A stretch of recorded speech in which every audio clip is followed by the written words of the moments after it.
বন্ধুসকল কি খবৰ আপোনালোকৰ মাজত আসাম কেপিটেলে আজিৰ পৰা আৰম্ভ কৰিছে নতুন অনুষ্ঠান মহৎ লোকবাণী। বন্ধুসকল আসাম কেপিটেলৰ নতুন অনুষ্ঠান প্ৰথমটো মহৎ লোকবাণী। চাণক্যই কৈছে আটাইতকৈ মূল্যৱান সম্পদ হৈছে জ্ঞান, আটাইতকৈ শক্তিশালী অস্ত্ৰ হৈছে ধৈৰ্য, আটাইতকৈ ভাল ঔষধ হৈছে হাঁহি, আটাইতকৈ শ্ৰেষ্ঠ নিৰাপত্তা হৈছে বিশ্বাস। মহৎ লোকবাণী দ্বিতীয়টো ৰাজা ৰামমোহন ৰায়ে কৈছে শিক্ষাৰ উদ্দেশ্য হ'ল মানুহক মানুহৰূপে গঢ়ি তোলা। মানুহৰ পৰিচয় প্ৰকাশত শিক্ষাৰ অৱদান তুলনাবিহীন। মহৎ লোকবাণী তৃতীয়টো স্বামী বিবেকানন্দনে কৈছে খং নকৰিবা, নিজৰ সৰ্বনাশ হ'ব। অহংকাৰ নকৰিবা, পতন হ'ব। কাকো ঘৃণা নকৰিবা, নিজেও ঘৃণিত হ'বা। ফাঁকি নিদিবা, ফাঁকত পৰিবা।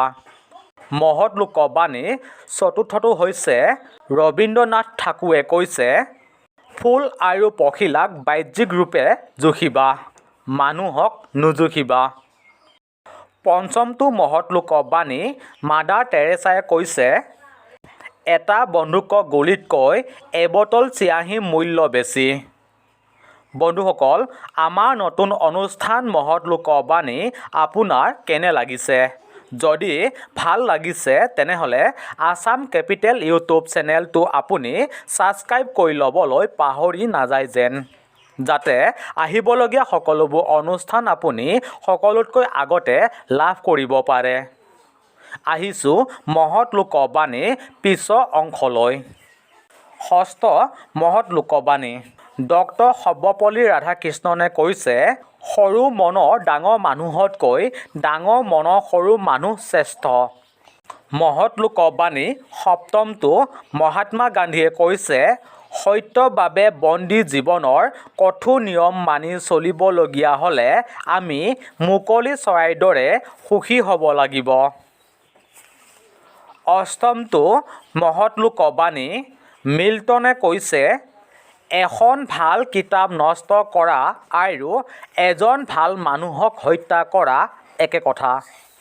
নৱমটো মহৎ লোকবাণী গুৰু নানকে কৈছে আমি যাক সৃষ্টি কৰিব নোৱাৰোঁ তাক ধ্বংসৰো কৰা অধিকাৰো আমাৰ নাই।